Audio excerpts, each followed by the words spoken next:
So although we do not engage in immigration enforcement, we are going to enforce the law when the laws are violated.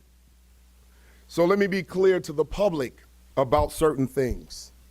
You have to excuse me, I'm a little dehydrated. Let me make this clear. Federal agents, ICE, HSI, are officers. They are agents of law enforcement. If you box them in with vehicles, it is reasonable for them to believe that they are being ambushed and that this could end in a deadly situation. And it's reasonable for them to use force based on those conditions. Do not box in any law enforcement officer. You are breaking the law when you do that. And you are putting yourself in danger. Following law enforcement agents around. The question is why? What do you plan on doing? It's also reasonable for them to believe that you're eventually going to do harm to them. If you ram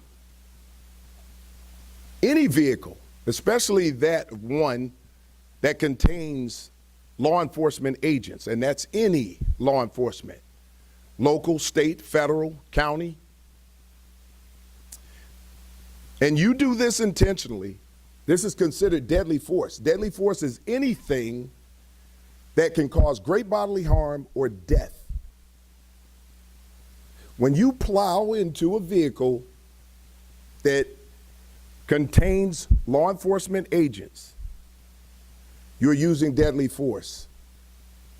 And they can use deadly force in response to stop you. We need to be clear about these laws. We cannot become a society where we just decide to take everything in our own hands and start to commit crimes against law enforcement. It is a crime. You may not like what they're doing. I can understand that there's a lot of emotions out there, but that does not mean that you get to commit a crime, especially one that could lead to deadly force. We need to keep everyone safe.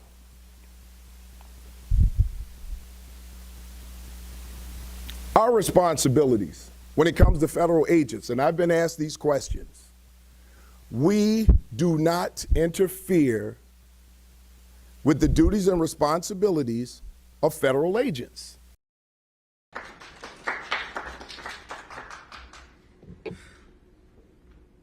Good afternoon. I'm Rochelle Bilal, the sheriff for the city and county of Philadelphia. And I say her name, Renee Good. Renee Good. Renee Good. Renee Good. Renee Good. Renee Good. This should not have happened, but we're here today. Let know that law enforcement professionals, real ones, not the fake made-up ICE, probably Trump's new army to attack citizens of the United States. Did you hear what I said? No law enforcement professional wears a mask. None. None. Those that come into our communities wearing a mask to commit crime, thank God for our district attorney, Larry Krasner, who say he's going to lock them up.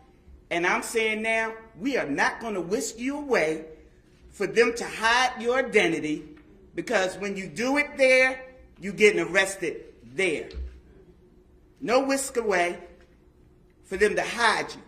None of that here. None of that here. Law enforcement professionals do not shoot at moving vehicles. I'm not saying fleeing, because she wasn't fleeing. She was getting out of the way. Law enforcement professionals do not stand in front of moving vehicles invoking an action that is illegal. No, we don't. And so we stand here today with all those who stand against the made-up, fake, what you can call ICE, professional law enforcement. I don't call them none of that.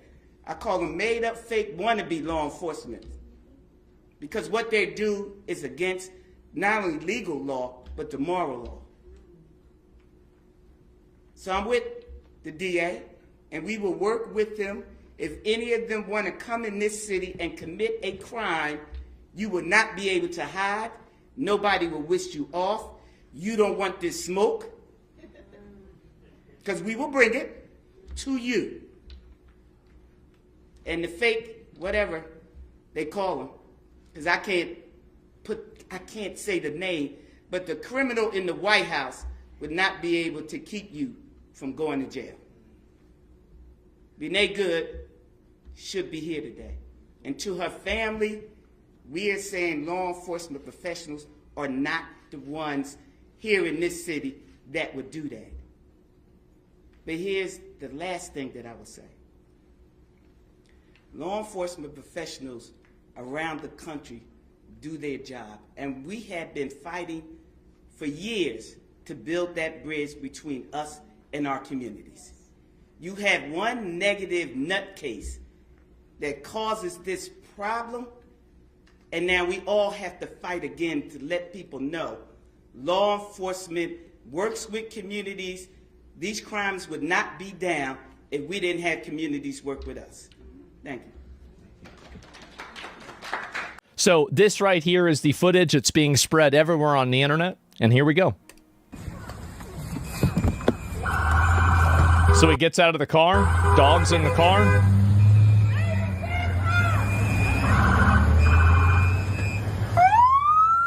You can see she very clearly looks at him. She acknowledges. She's smiling at him. Mm-hmm. That's fine, dude. I'm not mad at you. Show your face. And you can see very clearly this is a phone camera. This guy probably learned his lesson from last time somebody tried to run him over. This home security video shows the driver taking off during a traffic stop, dragging a deportation officer with him. Show your face. I'm not mad at you. That's okay. We don't change our plates every morning, just so you know. It's Missouri. No, it'll Sorry. be the same plate when you come talk to us later. That's fine. U.S. citizen, former fucking driver. He's a citizen. You want to come at us? So he walks around the You car. want to come at us? I say go get yourself some lunch, big boy. Go ahead. Get yourself some lunch. Get out of the fucking car. Get out of the car.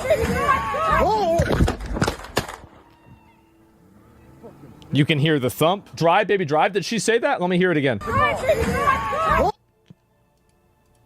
out of the car. Why would you say this? Out of the car. This changes everything? Out of the car. Out of the car. He's saying out of the car. He's walking up to her. He's saying out of the car. Some lunch, big boy. Go ahead. Out of the car. Get out of the fucking car. 3 times he told her to get out of the car. You want to come at us? You want to come at us? You want to come at us? You have somebody want to come at us, drive. She's looking directly at him while she's accelerating the car. And then her wife is saying, drive, baby, drive. You see how fast that car went. You heard that? I want to go back. This is what I said about it the day it happened. Right there. She's moving forward, and he had to just barely get out of the way. He barely got, if he hadn't moved, and you can hear that now with the thump, would have run him over. Watch the tire. See, now the tire is moving forward. You see the tire is moving forward? That's the revving. Directly in front of the car. You can see the spinning.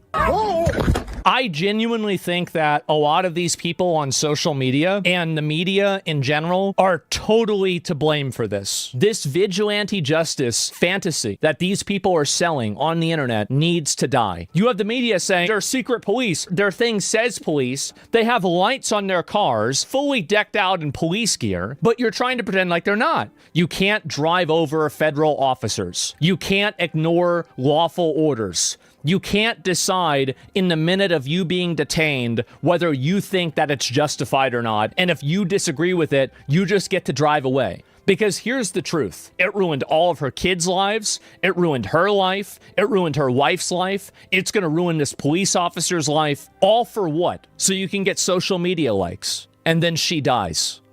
It's disgusting.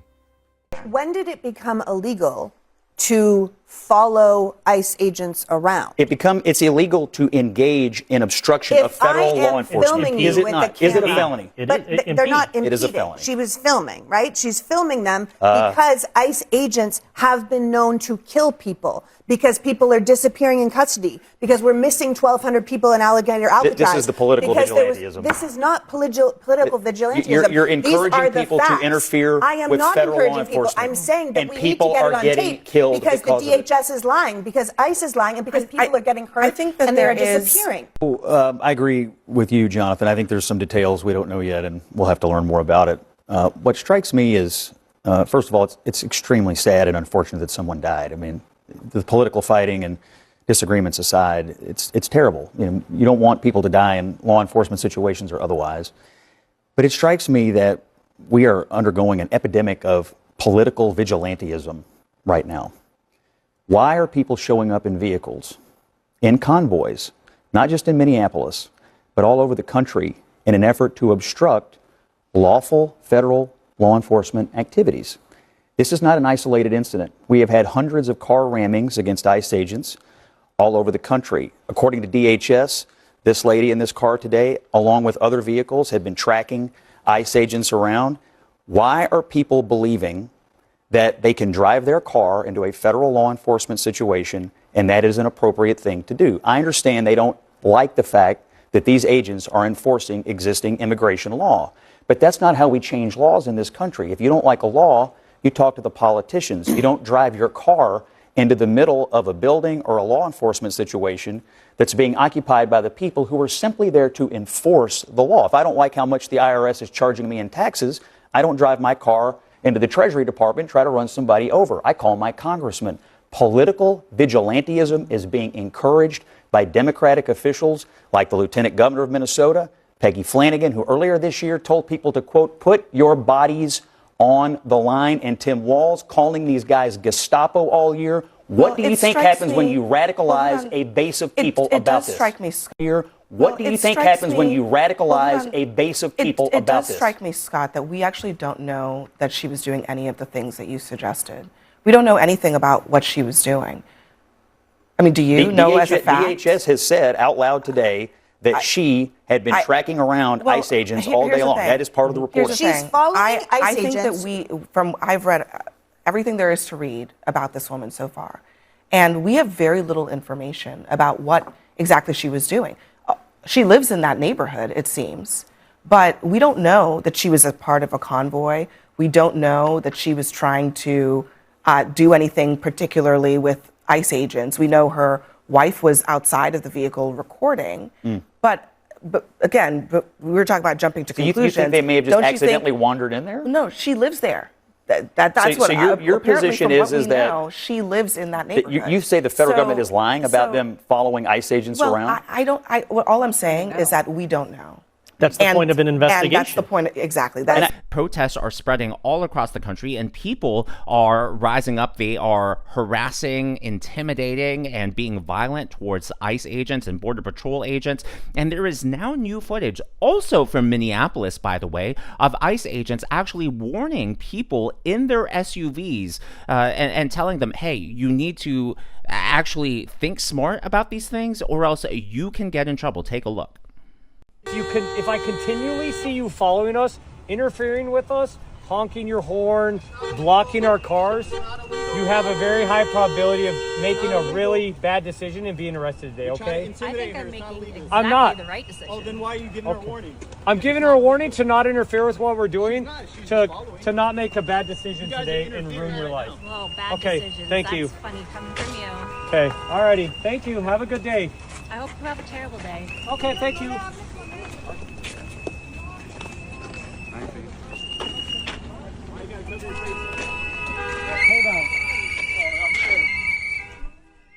So the reason I share this clip is because there is now new evidence suggesting that Nicole Renee Good was part of this formal group, a network of ICE agitators whose job it was to go out there, harass them, and impede them, stop them from doing their duties. Let's listen in here.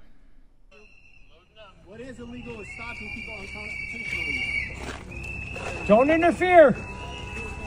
So yeah, they are trying to fight back. So this was actually broken by the New York Post. Renee Nicole Good was Minneapolis Ice Watch warrior who trained to resist feds before shooting. This, by the way, has now been confirmed by multiple news outlets, according to the National Review. Renee Nicole Good, the Minnesota woman who was fatally shot by an ICE officer, belonged to a Minneapolis-based Ice Watch group that actively tracked immigration enforcement operations and trained activists to interfere with agents, including by blocking law enforcement vehicles. Let's skip this paragraph, go to the next one.